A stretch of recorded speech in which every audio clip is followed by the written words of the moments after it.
Hello student, welcome back.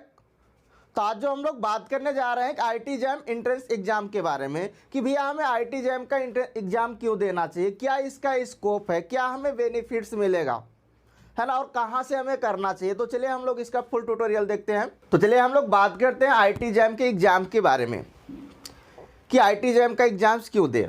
तो इसका जो फुल फॉर्म होता है आईटी जैम का क्या होता है भैया, इंडियन इंस्टीट्यूट ऑफ टेक्नोलॉजी। और जो आईटी जैम का एंट्रेंस एग्ज़ाम कंडक्ट कराएगी 2022 में, वो आपकी आईटी रोड की कंडक्ट कराएगी। ओके, अब बात करते हैं कि सर यहाँ पर इसकी एलिजिबिलिटी क्या होगी। अगर हम फॉर्म फिल करना चाह रहे हैं आईटी जैम मैथमेटिक्स के लिए तो हमारे पास क्या है, एलिजिबिलिटी होनी चाहिए, है ना। तो सबसे पहला पॉइंट है यहाँ पर कि 55% आपका क्या होना चाहिए, बैचलर होना चाहिए, जिसमें आपका जनरल एंड ओबीसी, है ना, और 50% होना चाहिए किसके, SC ST एंड अदर के लिए। ठीक है, अब बात करते हैं सर अप्लीकेशन का फॉर्म कब आएगा। तो इसका जो अप्लीकेशन फॉर्म रिलीज किया जाता है सेकेंड वीक ऑफ अक्टूबर के सेकेंड वीक में रिलीज हो जाएगा। उसके बाद जो एडमिट कार्ड आ जाएगा 2022 का, वो आपके पास फर्स्ट वीक ऑफ जनवरी में मिलेगा एडमिट कार्ड। ओके, और जो एग्ज़ाम की डेट आएगी वो आपके पास क्या होगी, first and second Saturday and Sunday of February. ठीक है, अब बात करते हैं कि इसके एग्जाम कंडक्ट कराएगा कौन सा, आईटी रोड की कंडक्ट करा रही, सही है। अब क्वालिफिकेशन मार्क क्या है इसकी, तो क्वालिफिकेशन मार्क है जनरल के लिए इस 2021 का एक क्वालिफिकेशन मार्क है। अभी जो आपका रिजल्ट आया है तो जिसमें जनरल का है 24.69 है, EWS और OBC के लिए 22.22 है। ठीक है, SC और ST के लिए क्या है, 12.3 पॉइंट है। क्योंकि ये डिपेंड करता है पेपर कैसा था, है ना। तो इस बार का पेपर थोड़ा सा अच्छा बना था, इसलिए आपकी क्या है, मेरिट कम गई हुई है, जो कट ऑफ आई है बहुत ही कम आई हुई है। ठीक है, पिछले ईयर का जो 2022-20 का था उसमें थोड़ा सा पेपर इजी था तो कट ऑफ हाई गई थी। नंबर ऑफ क्वेश्चंस कितने आते हैं, तो number of question total 60 questions पूछे जाते हैं, और जिसमें आपके 3 सेक्शंस होंगे, A section, B section and C section. अब बात करते हैं कौन से सेक्शन में कैसे मार्क कितना नेगेटिव मार्क होगा, है ना। तो टोटल सेक्शन कितने होंगे, 3 सेक्शन होंगे, A section, B section and C section. That is clear. अब बात करते हैं सेक्शन A में क्या होगा, तो सेक्शन A में आपका जो पूछा जाएगा वो क्या पूछा जाएगा, MCQ, मल्टीपल चॉइस क्वेश्चन, है ना।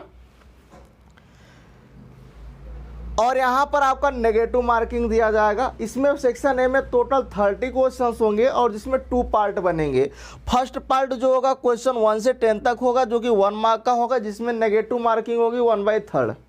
ठीक है, सेकेंड जो उसमें पार्ट होगा 11 से 30 जो होगा उसमें 2 मार्क होगा और निगेटिव मार्किंग होगी 2/3।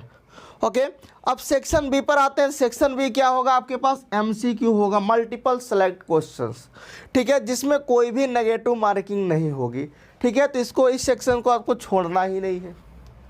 ओके, क्वेश्चन 31 से क्वेश्चन 40 तक 2 मार्क के क्वेश्चंस बनेंगे, सही है।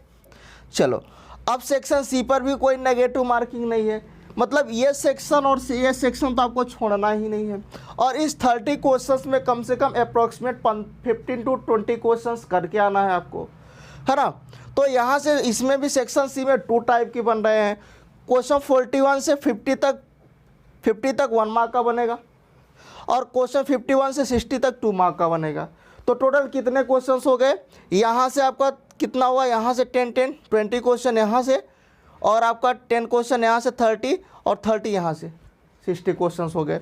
ठीक है, तो आपको कैसे करना है, जैसे आपका सेक्शन ए में 30 क्वेश्चंस आया, इसमें नेगेटिव मार्किंग है तो नेगेटिव आपको नहीं करना है, कम से कम 15 से 20 क्वेश्चन आपको अटेम्प्ट करने हैं। पहली बात, सेक्शन बी को छोड़ना नहीं है, सेक्शन सी को छोड़ना नहीं है। और आपको कम से कम, अगर आप अराउंड मान के चलिए 50 to 60 मार्क भी लाते हो तो आप अच्छी आईटी में इंटर कर जाओगे। ओके, अब बात करते हैं यहाँ पर कि वाई डू आईटी जैम, हम सर आईटी जैम क्यों दें, हमें क्या ज़रूरत है, क्यों दें, क्या इसका स्कोप है। तो देखिए, पहला तो आप तभी दोगे जब आप इंटरेस्टेड होगे, पहली बात। दूसरी बात यह है कि स्कोप क्या है इसका, तो स्कोप इसका है कि स्कोप में आप रिसर्च कर सकते हो। स्कोप क्या है? रिसर्च कर सकते हो। अगर आप रिसर्च पे फील्ड में जा रहे हो तो रिसर्च आप कैसा करोगे? इंटीग्रेटेड पीएचडी कर सकते हो। अब वो इंटीग्रेटेड पीएचडी आपकी 3 कराएंगी, एक आईआईएससी कराएंगी, आईजर्स कराएंगे और आईआईटीज कराएंगी, 3 कराएंगे। जैसे आईजर मोहाली यहाँ पर हो गया, ये आपके पास क्या है? टॉप मोस्ट है। ये दोनों क्या है? टॉप मोस्ट है, ठीक है, इंडिया की टॉप मोस्ट है। और ये आपके पास इंटीग्रेटेड पीएचडी यहाँ से आप कर सकते हो। अगर आप एमएससी में इंटर करना चाह रहे हो तो आप आईटी के थ्रू कर सकते हो, एनआईटी के थ्रू कर सकते हो, है ना।